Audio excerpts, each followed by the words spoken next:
Hello, I'm Nick Offerman, white male translator for Gaslit Nation. To sum up this week's episode, kleptocracy anywhere is kleptocracy everywhere, and this is a transnational crime syndicate masquerading as a government. Thanks for listening. Our president will start a war with Iran because he has absolutely no ability to negotiate. He's weak and he's ineffective. So the only way he figures that he's going to get reelected, and as sure as you're sitting there, is to start a war with Iran.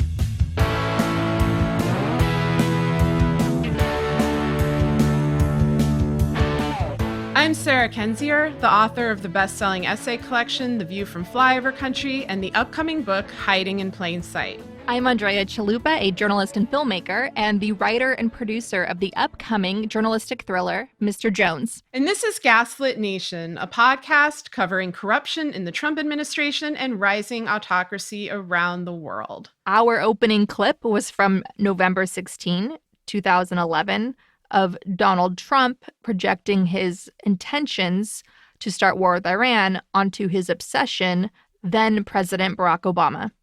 So Happy New Year, everyone. We want to start off by congratulating Jared Kushner for bringing peace to the Middle East. The world, of course, laughed at you and Ivanka. Way to prove them wrong. Getting Middle Eastern leaders together for a karaoke night was ingenious.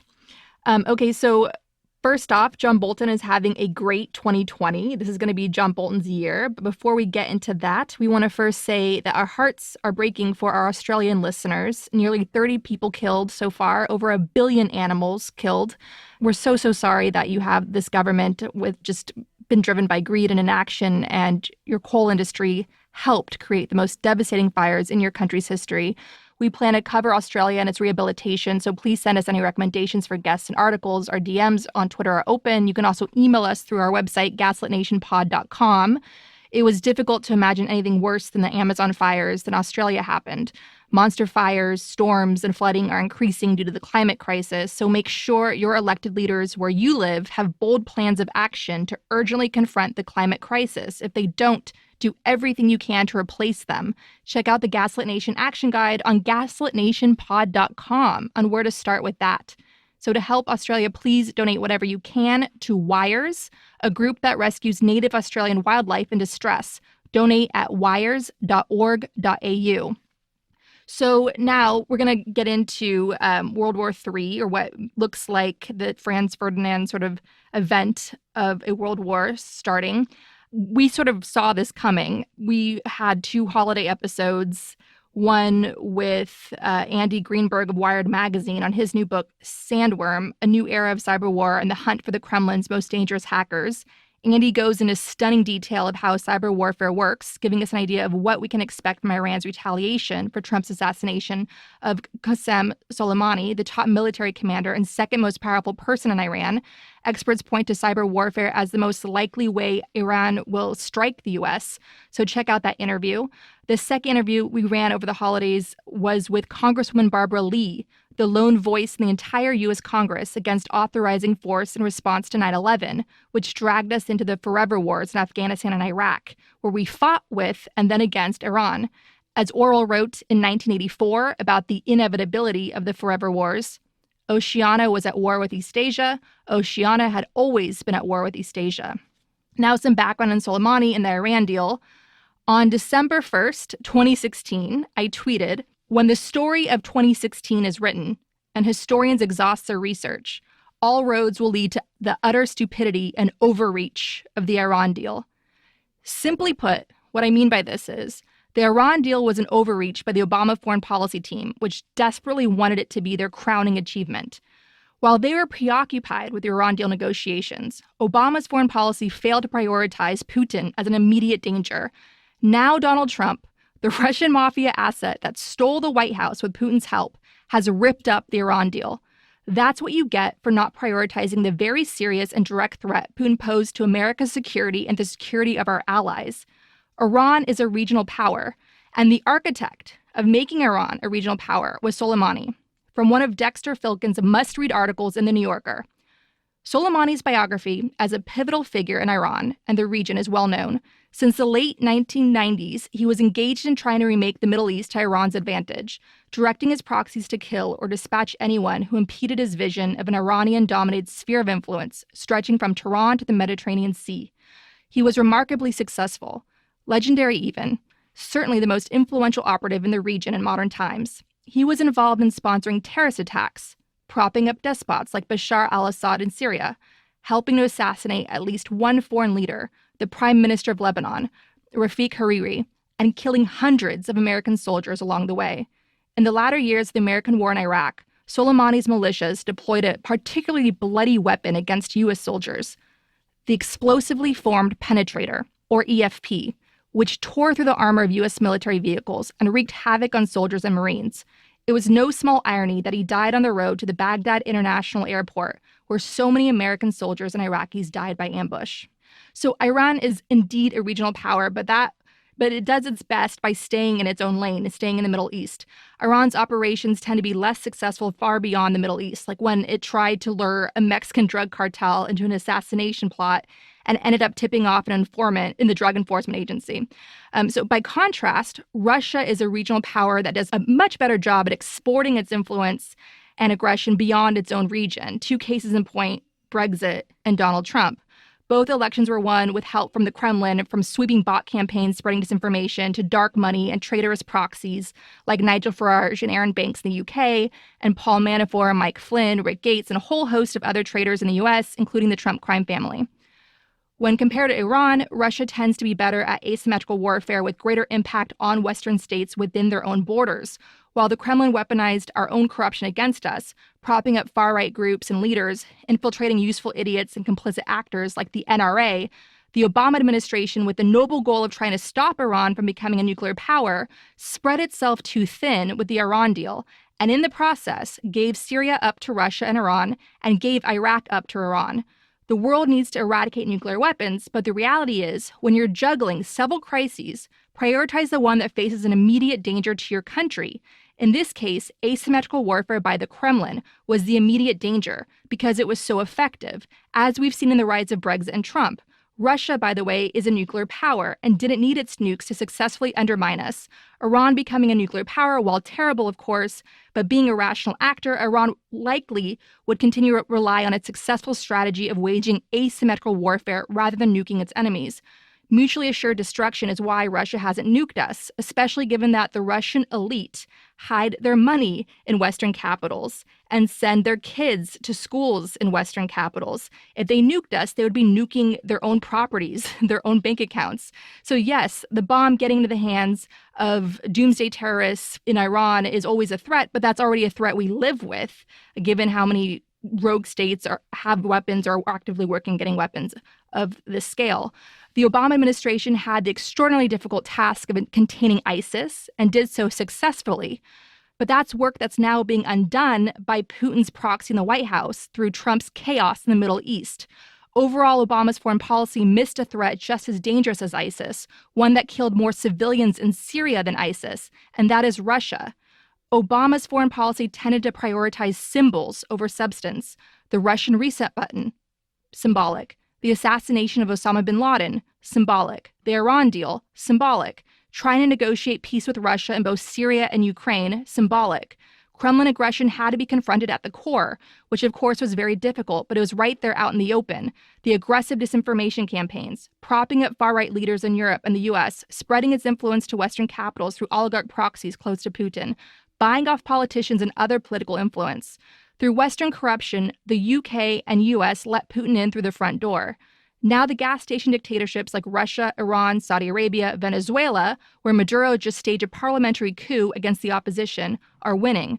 We have the rise of authoritarian populism and the climate crisis hitting us at once because master strategists in asymmetrical warfare, Putin and Soleimani, have outsmarted the most powerful military on earth. Yeah, I absolutely agree. And I don't think we can underestimate the danger of this time. You know, this is the culmination of so many different facets of danger and of abuse of power that we've been warning people about since we began this show. And, to go back to the original war in Iraq, as you mentioned, our most recent interview is with Barbara Lee, who cautioned against, that war as well as against the use of force in Afghanistan, giving us this forever war mentality. During that time, the phrase axis of evil was coined to refer to Iraq and Iran and North Korea in this almost arbitrary fashion, in a very destructive fashion, to try to create this idea of a unified multi-state enemy against the United States. And paradoxically, what we have now is an actual axis of autocrats. We have now, under Trump, a new form of alliance, including Saudi Arabia, Israel, Russia, the US with the Trump administration, and the UK post Brexit. And, we've discussed this alliance many times. We've discussed its ties to the Russian mafia, to transnational crime, to money laundering. But to a certain extent, one of the things that it has focused on, I guess with the possible exception of Russia, although Russia does benefit from our current aggression, is Iran. The goal of destroying Iran has been a long-term obsession, for many of the people currently involved in this crisis. It predates Trump by a long time. And so, today is our first recorded show since December 18th, the day that Trump became the first president to be impeached in his first term. And almost immediately following that impeachment, as you've mentioned, Trump escalated the aggression against Iran and against Iranian factions in Iraq. But that has been a mainstay of his presidency. It's important to remember that from the moment Trump took office, he surrounded himself with a toxic mixture of warmongering neocons, rapture fiends, pro-Israel hardliners seeking to aid indicted President Netanyahu, who also needs this Iran war, and other assorted Islamophobes and kleptocrats who have been seeking to destroy Iran for decades. A desire for war in Iran is one of the commonalities of nearly everyone who has served in the Trump administration over time, including departed cabinet officials like Madison Bolton, who we'll discuss later. War in Iran was in fact one of the main goals of the alleged quote-unquote adults in the room, who clueless pundits kept saying would save us, but there were never adults in the room, only accomplices. War in Iran was always a profound danger, but it has become even more so with the assassination of Soleimani and the realignment of powers in the Middle East. It's also particularly dangerous given that the State Department has been decimated since Trump took power. And over the past year, the DoD has also been gutted, with many positions in the Pentagon left unfilled, making it easier for Trump's lackeys to carry out their perverse ambitions unheeded. We should not just forget that the United States did not have a Secretary of Defense for nearly a year. And on Monday, the Pentagon Chief of Staff resigned, creating yet another vacancy. There has been no real oversight, and what we don't know is probably even worse than what we do. And so from there, I don't know, do you want to give a little more context into the situation before we go into the impeachment strategy? What does Trump want to distract you from by making this audacious move that's going to have a massive ripple effect for many years to come by killing this cult figure, Soleimani, who is a force of the Middle East, a major architect of shaping today's Middle East? So here's what Trump and the Trump crime family are trying to distract you from. So Trump, of course, carries the unique distinction of being the first U.S. president to be impeached during his first term. Congratulations, guys. That's some great branding there. Put that on your towers in Baku.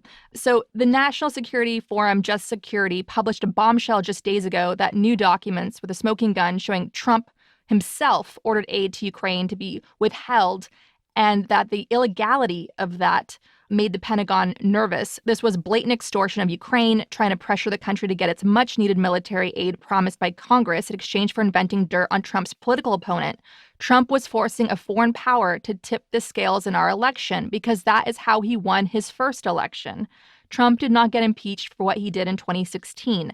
Trump got impeached for trying to do it again. The Mueller report reads like the Star Wars prequel to Trump's impeachment. A British investigative journalist, Carol Cadwalader, is back with a big story. She, of course, has been on our show explaining how Brexit and Trump are the same crime. The latest from Carol in The Observer. An explosive leak of tens of thousands of documents from the defunct data firm Cambridge Analytica is set to expose the inner workings of the company that collapsed after The Observer revealed it had misappropriated 87 million Facebook profiles. More than 100,000 documents related to the work of Cambridge Analytica in 68 countries will lay bare the global infrastructure of an operation used to manipulate voters on an industrial scale. Those documents are set to be released next month. This comes as Christopher Steele, the ex-head of MI6's Russia desk and the intelligence expert behind the so-called Steele dossier into Trump's relationship with Russia, said that while the company had closed down, the failure to properly punish bad actors meant that the prospects for manipulation of the U.S. election this year were even worse. Steele said authorities in the West had failed to punish those practicing social and other media manipulation, and the result will be, quote, that while Cambridge Analytica may have been exposed and eventually shut down, other, even more sophisticated actors will have been emboldened to interfere in our elections and sow social divisions. Former Cambridge Analytica employee Brittany Kaiser said the Facebook data scandal was part of a much bigger global operation that worked with governments, intelligence agencies, commercial companies, political campaigns to manipulate and influence people, and that raised huge national security implications. The unpublished documents contain material that suggests the firm was working for a political party in Ukraine in 2017, even while under investigation as part of Mueller's inquiry, and emails that Kaiser says describe how the firm helped develop a sophisticated infrastructure of shell companies that were designed to funnel dark money into politics. All right, so more of the same in 2020, unfortunately, because nobody's been held to account. BuzzFeed just published its third investigation of the FBI's summaries of interviews with key witnesses in Mueller's Russia investigation. We'll link to that in the show notes along with the other investigations we're citing. This latest treasure trove shows that Manafort communicated with Fox News host Sean Hannity, thinking Hannity was a proxy for Trump.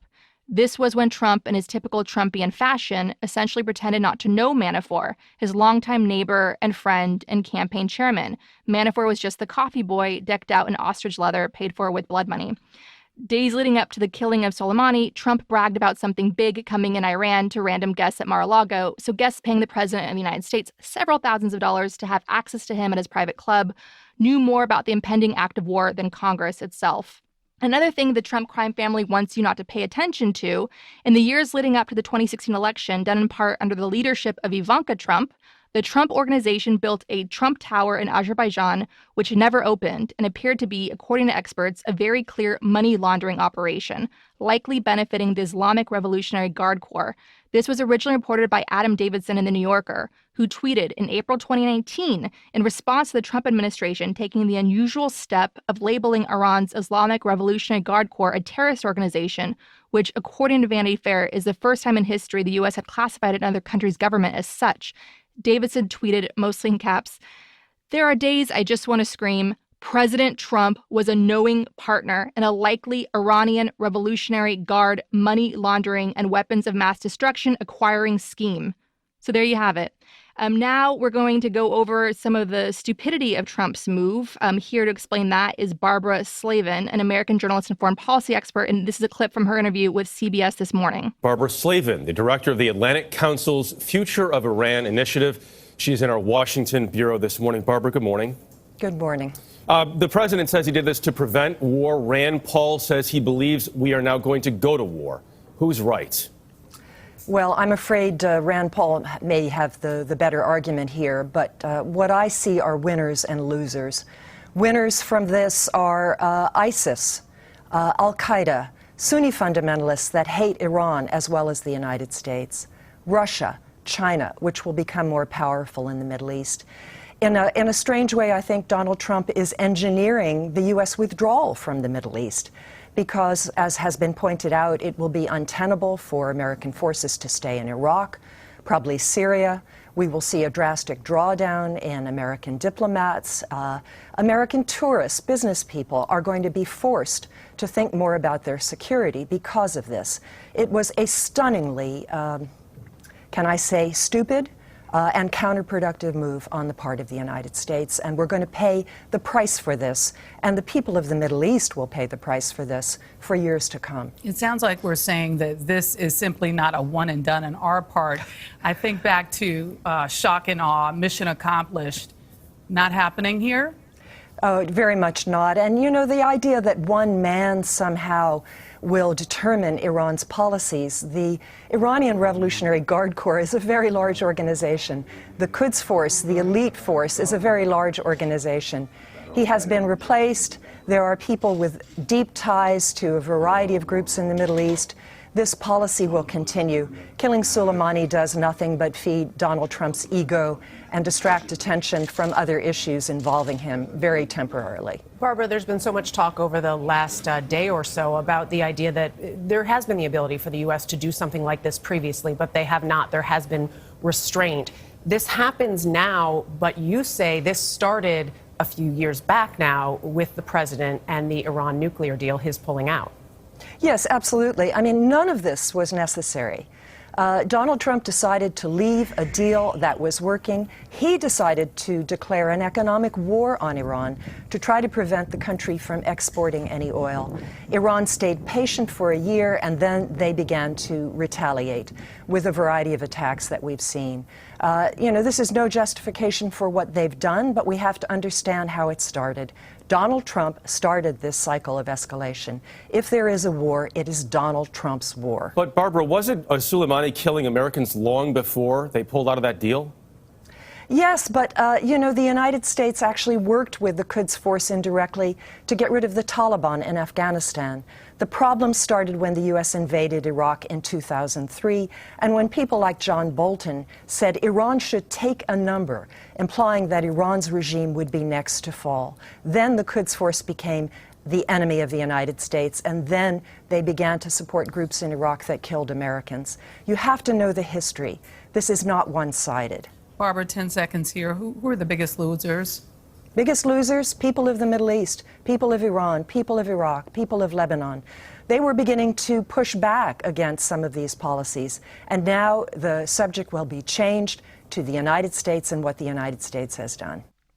No, I want to comment on what you were saying before, you know, about Trump using the Iran conflict as a distraction from impeachment and from his ongoing crime spree. I think that that's true, but I think what we need to look at, both with Trump taking out Soleimani and also with some of the other things that they were recommending to do, like destroy 52 Iranian cultural sites, I don't think that this is necessarily Trump's idea. You know, I think Trump is fine with it. I think Trump has been looking for war, and going into war during a time of personal political peril is a time-tested strategy. But the specificity of some of these recommendations, I don't think really emanates from Trump himself. I think, you know, what we see, it's like, yes, the Trump administration does not want attention to all the matters that you just raised, but what they really care about is consequences. You know, as I've said here many times, they don't mind being caught as long as they're not punished. And impeachment has brought them at least closer to punishment than before, although it's still unlikely. And so, while yes, you know, the war, it is a distraction, there are also other things going on, because no war or, you know, attempted war can completely be just a distraction. It's a crisis that's happening at the same time. A war always has terrible consequences that cannot be controlled. And a few examples of that we're seeing right now are the massive protests in Iran and Iraq that have brought people in that region together in justified anti-American sentiment. And like most Americans, I want to stress, we do not want or condone violence either here or abroad. But regular Iranian and Iraqi citizens did not want violence either. And the Trump administration has stoked it and endangered their lives. The Trump administration has put all of our lives at risk. Everyday Americans, Iraqis, Iranians, everyday citizens of any country affected by this massive regional conflict, and especially Iranian Americans, who now have become targets of border control police and of profiling in the United States.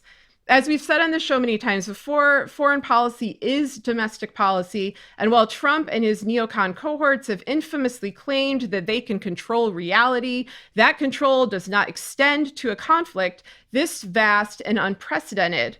And so as we're recording this, today is January 8th, The world is still waiting for Iran to respond to Trump's provocation. And as Andrea mentioned before, cyber attacks are the most likely response given Iran's proclivities and its track record. But it's very important to note that in 2018, the Trump administration changed the nuclear posture review so that a nuclear strike is an acceptable response to a significant cyber attack on the US. This was an extraordinarily dangerous move then, due to the fact that Trump has been obsessed with nuclear weapons for over 30 years and has publicly proclaimed his desire to use them. And it's obviously even more dangerous now. Major GOP donors like Sheldon Adelson have proclaimed their desire to nuke Iran explicitly, and John Bolton has vouched both for bombing Iran and for the use of nuclear strikes in general. There is nothing to stop Trump from nuking Iran. As commander-in-chief, he is the only one who can make that decision. And the only way to ensure that Trump will not use nuclear weapons is to remove Trump from office. I mean, this whole thing reminds me of Trump's longtime feud with Rosie O'Donnell. Go on. I mean, how that kept escalating. He kept taking that harder and harder against her, like grabbing her by the throat with the vicious things he would just say about her in public and on Twitter. It was awful. We all laughed at it and made fun of it because it was just so over the top ridiculous. But the point is, it just had this inevitable escalation to it. And given that Trump is the reality show president, given that he is the WWF fake wrestling president, and he loves American carnage, he's going to want to put on a show. And I think all those factors combined, what we already know about him that's been out in the open for years, this is Trump. There is no other Trump. Anyone who thought they could babysit him, they're just arrogant. So I think Trump is going to need to have some big season finale for his reality show of doom. And that, I think, is inevitably a nuclear weapon.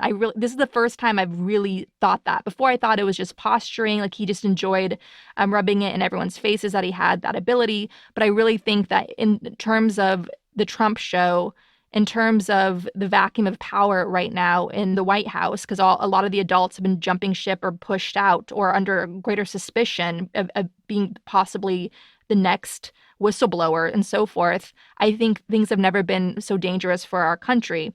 And if you're feeling despair by that, go to the Gaslit Nation action guide and do something about it. I mean, this isn't a time for you to binge watch this like a Netflix series. No one's allowed to be a bystander when we're being hit with so many crises at once. That's in part how we got here, with people assuming that someone else would fix it. So the days of us living as citizens on autopilot, that's over. It's like we now have to be actively engaged in our democracy. There is no other way out of this right now.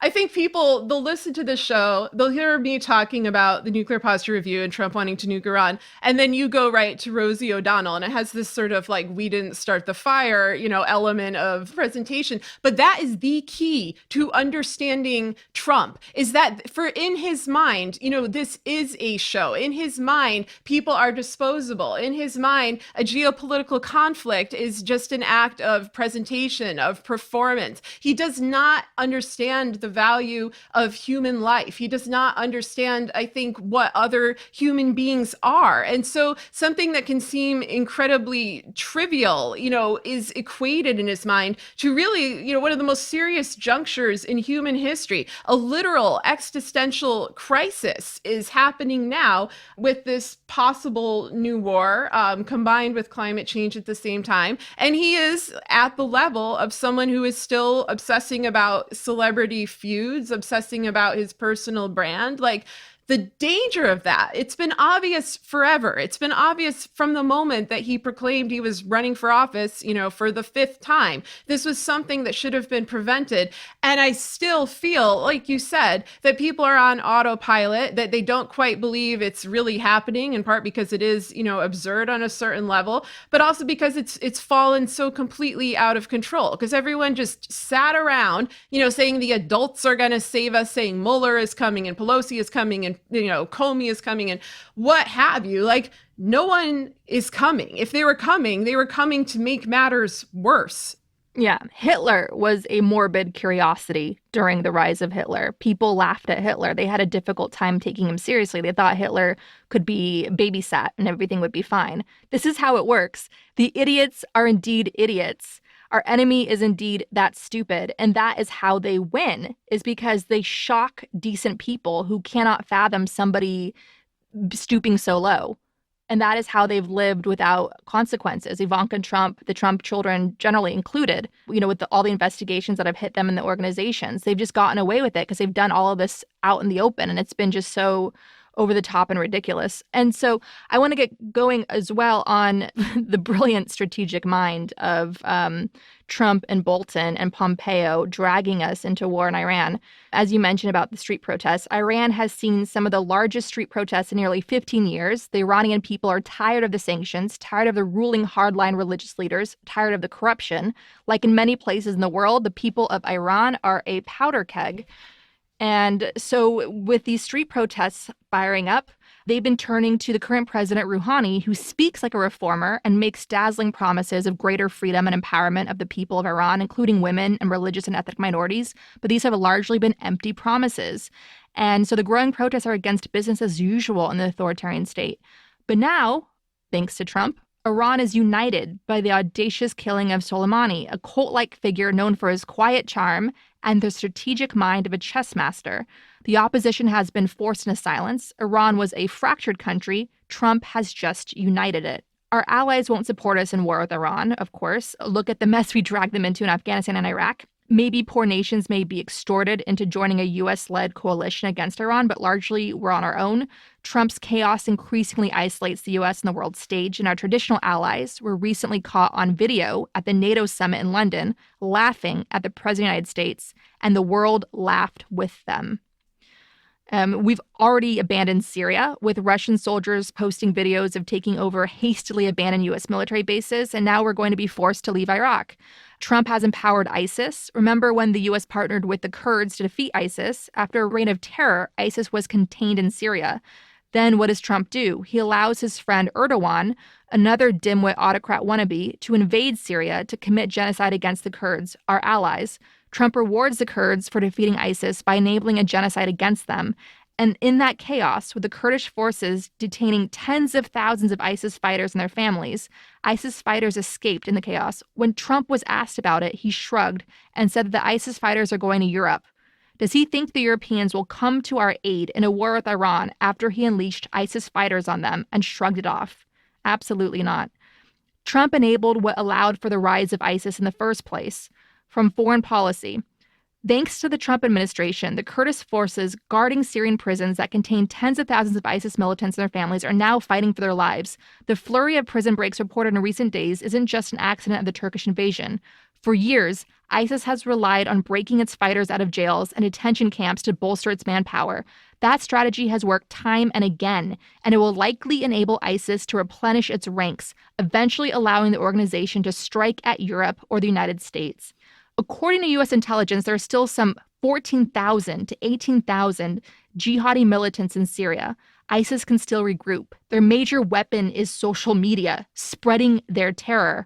When I was in Kiev several years ago, it was, I think, 2015, a British security expert in Kiev had just flown in from Iraq. I asked him, what's the strongest weapon of ISIS? And he told me, social media. All they had to do was post a video of themselves storming a prison and beheading the guards. And those videos would go viral. So the next time they showed up at a prison, the guards would just surrender.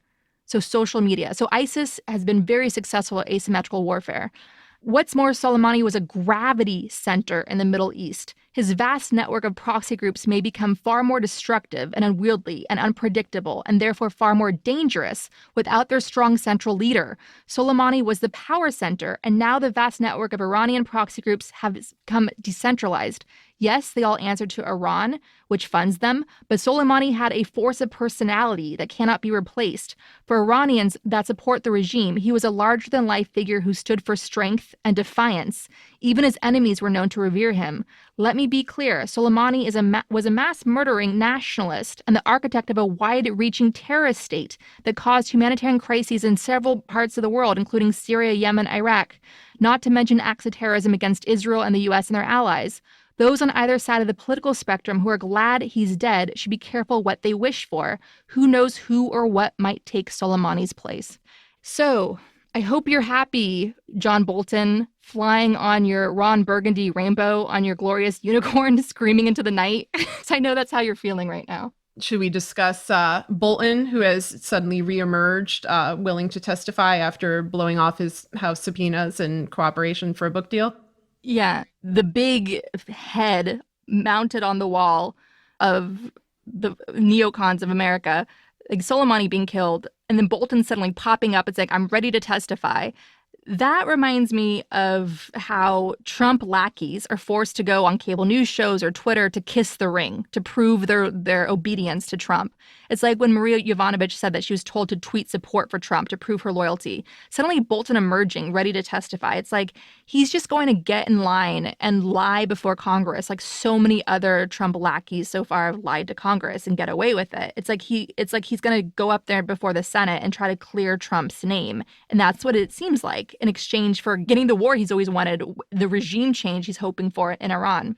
Yeah, absolutely. I think Bolton, like a lot of people in the Trump orbit, never actually left. You know, when Bannon departed, when Manafort was gone, none of these people were actually gone. They were off on the sidelines. They held secrets. They had currency. They could trade it. They could get their own objectives met. And the lifelong objective of John Bolton has been war in Iran. And, you know, the way he's doing it now, he was always a neocon. Now he's the neocon artist. Like he posts his little entreaty to go and testify to the Senate on a website where he's raising money for himself after he did, his little book deal. So he's trying to profit off of this crisis in so many ways. Like he's honestly rivaling Trump in this respect. And one thing that, of course, is notable is that Bolton could have testified to the House. I kind of doubt that the veracity of that testimony would have held weight. I don't think these guys care about perjury.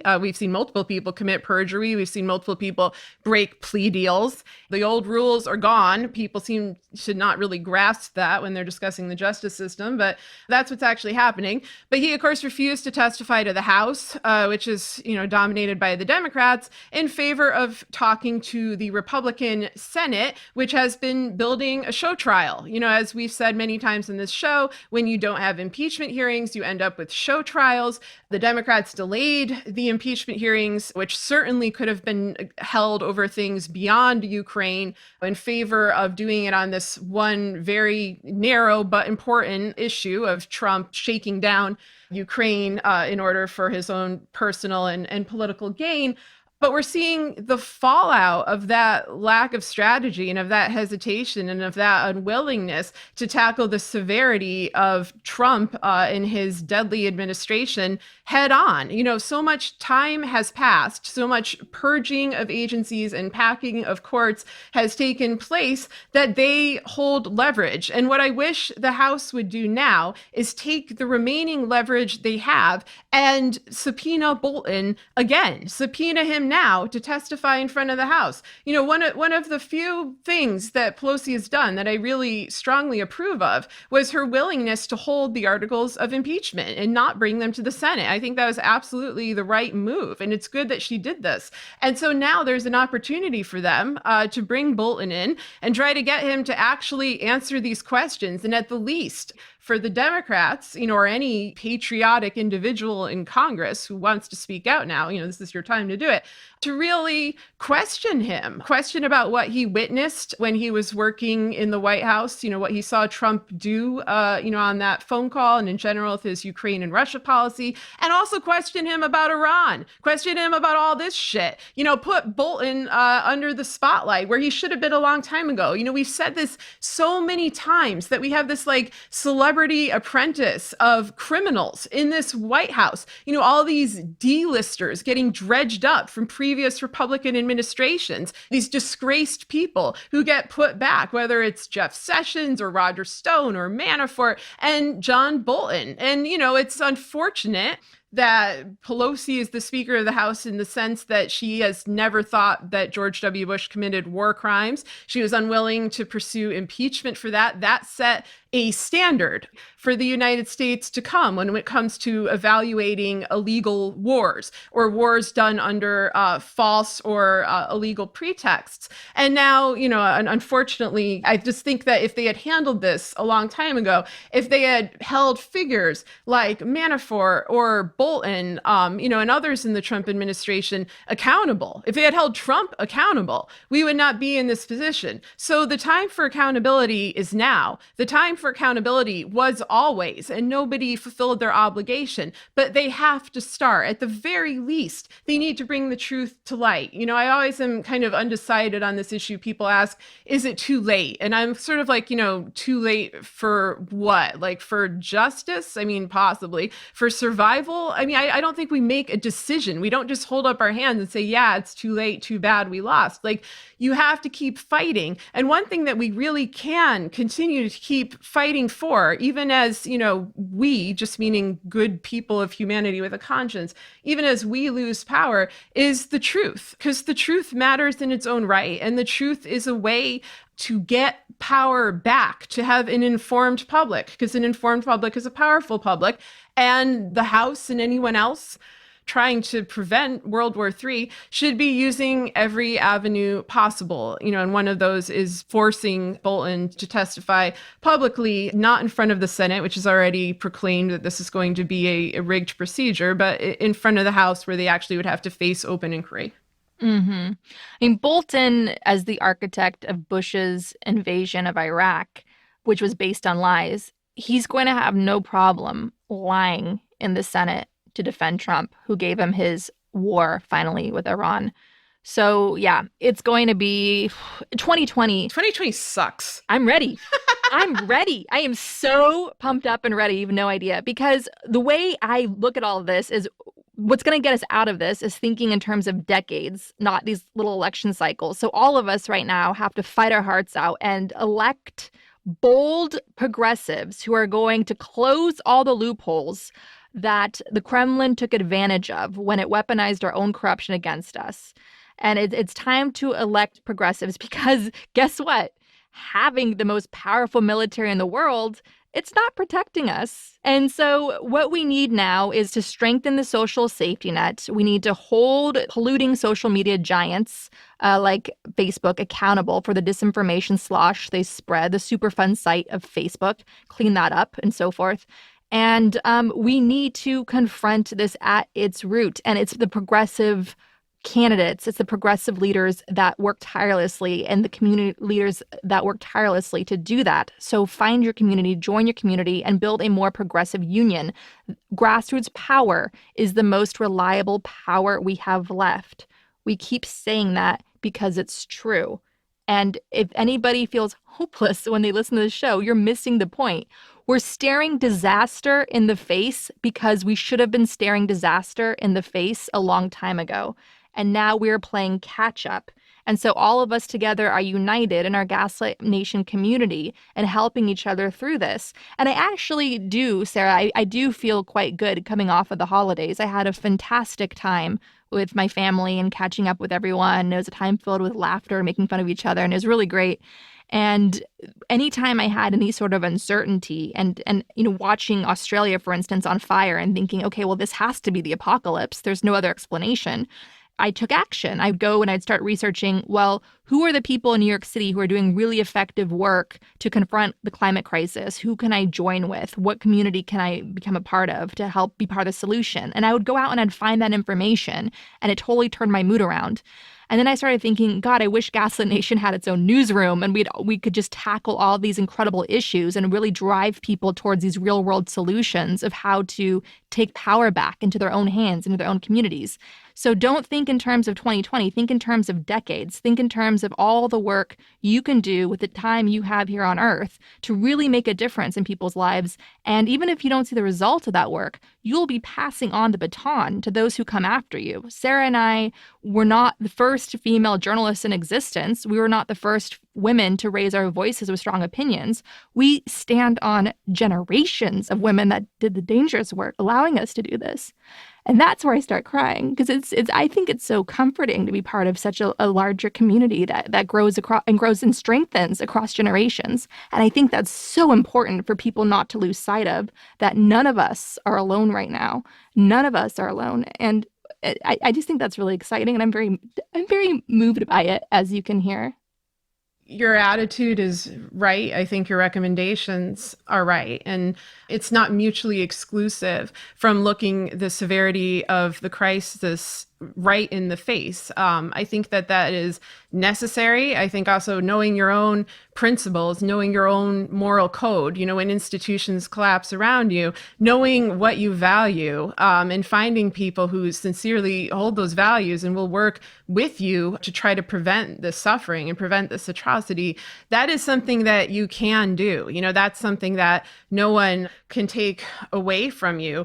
And, of course, Andre and I are getting emotional now. Like, this was never a game to us.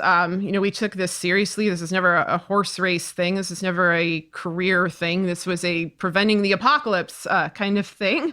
And, now we are literally up against people who want to bring about the apocalypse. The apocalypse, much like climate change, is a man-made phenomenon for this crowd of individuals.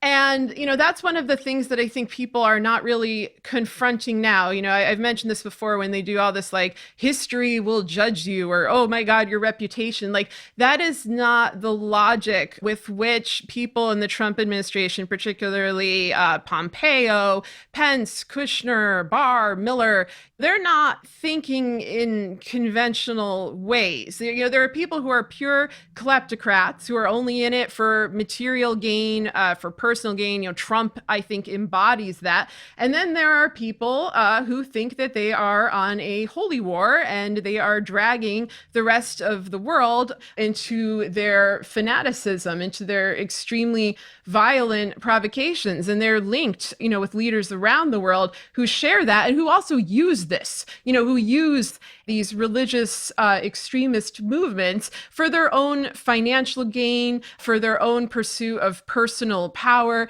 And they share with Trump this view of human life as disposable. And I think that this gets even more hardened when they look at climate change. They're not looking at it like, oh my God, what a tragedy. All of these people are dying. Our planet is dying. Our living conditions are becoming more unstable. What do we do to stop it? They're thinking, good. In some cases, maybe if they are true believers, which I often doubt with this crowd, they're thinking this is God's plan, but they're definitely thinking this is my plan. This is to my benefit because a depopulated Earth is easier to monopolize and control. And, unfortunately, like, this is how they see the world. And, religious fanaticism can be a gloss on that. And it also can be a motivation. And I'm not, here criticizing people who are deeply pious. Like, I have no problem with that. The issue is when that piety crosses into political force. I mean, when it crosses into something like a neo-crusades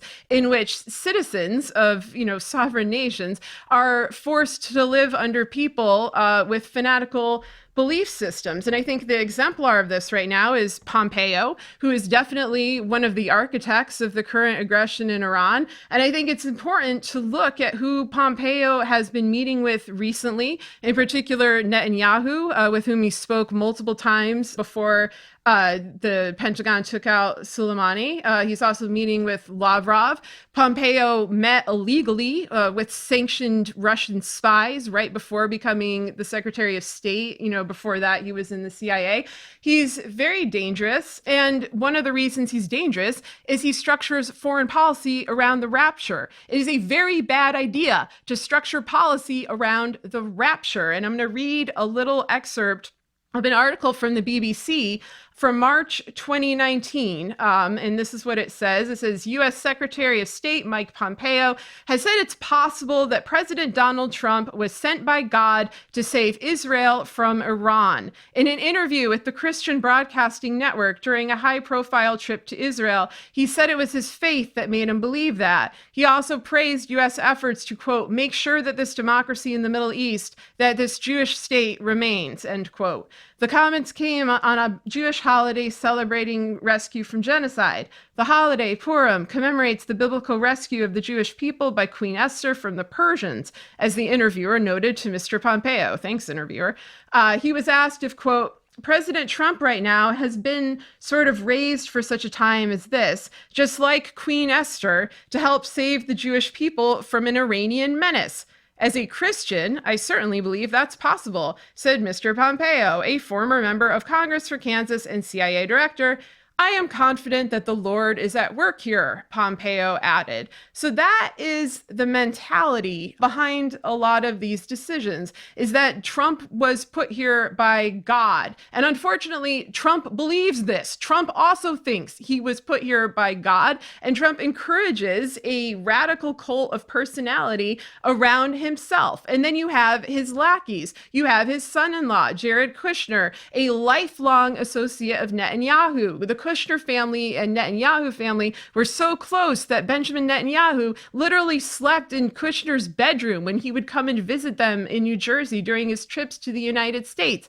They too are united in many ways. They are united against Iran. They are united in that this is a crime syndicate. The Kushners, the Trumps, the Netanyahus have all been implicated and often indicted for various offenses and have spent their life trying to get out of them, and often in the case of Kushner and Netanyahu, trying to use religion or trying to use Zionism as a pretext to justify horrific actions. And this extends to things like their financial arrangements, the Kushners' investment in the West Bank of Israel and in building new settlements. I mean, there's so much that we could potentially get into here. But God, I'll let you comment on this sort of nexus of evangelicals and Zionists and general rapture fiends and fatalists like Trump, people who just are cool with the apocalypse, like no particular religious affiliation needed. I mean, in this case, we're talking about religion being used, as it always has historically been, as on this level, as a means to hold on to gain more power. It's power at the center of this. This isn't about spirituality by any means. It's about power.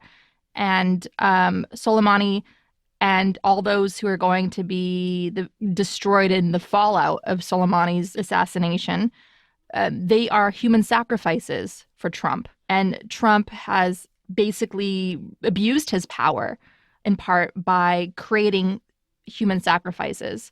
Look at all the lives he's destroyed, including the lives of innocent children and separating families on the border. Those are human sacrifices by Trump for his own power to please his base.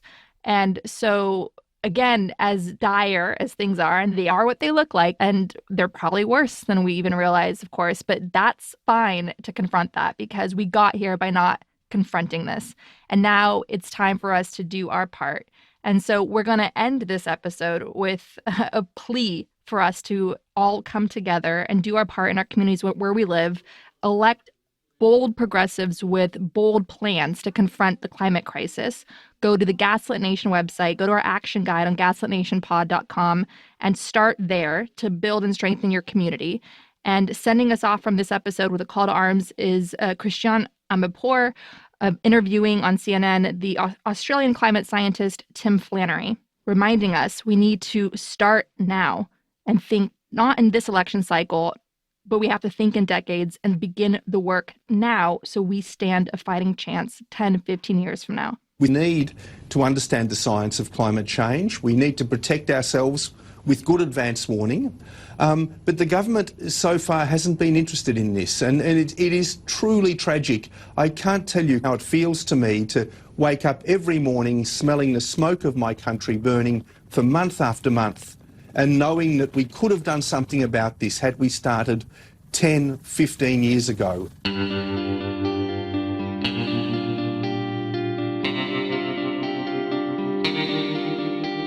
Our discussion continues, and you can get access to that by signing up on our Patreon at the Truth Teller level or higher. We want to encourage our listeners to help the victims of the Australian fires by donating to the St. Vincent de Paul Society in Australia, working on the ground to help people in need. Donate at donate.vinnies.org.au. For help directed toward Australia's First Nations communities, check out the Fire Relief Fund for First Nations Communities by Neil Morris. We've posted links to these groups and others on our Patreon page. We also encourage you to donate to WIRES, a group that rescues native Australian wildlife in distress. Donate at wires.org.au. And if you want to help critically endangered orangutans already under pressure from the palm oil industry, donate to the Orangutan Project at theorangutangproject.org.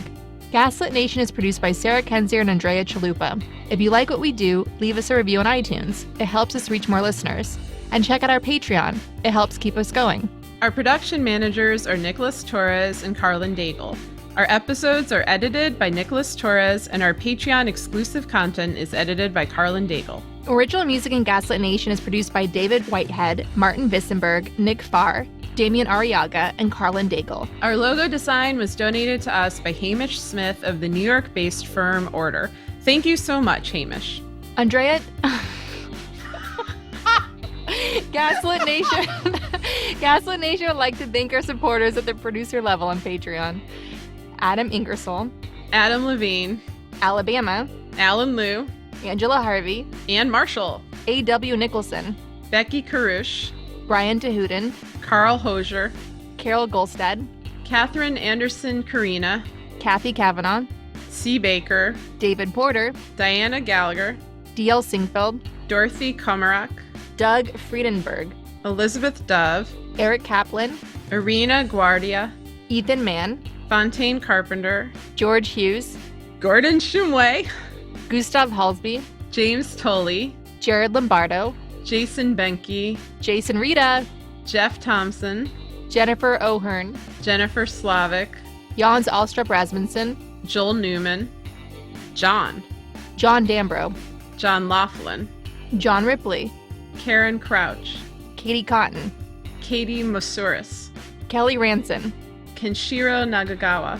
Kevin M. Garnett, Kim Mellon, Christy Vitale, Lawrence Graham, Leo Chalupa, awkward, Lisa LaFlame, Lorraine W. Todd, Luke Strad, Mandy Farraport, Marcus J. Trent, Margaret Moe, Margaret Romero, Matt Perez, Maureen Murphy, Michael Woldridge, Michelle Dash, Mike Tripico, Nicole Spear, Ray Alba, Rhonda White, Rich Croft, Robert Wedginski, Sonia Bogdanovic, Solomon Hikes, Stephanie Phopes, Tanya Chalupa, they're all here, Victoria Nordgren, Victoria Olson, Zachary Lemon. Sap Roudsdower. Thank you all so much for your support. We could not make this show without you.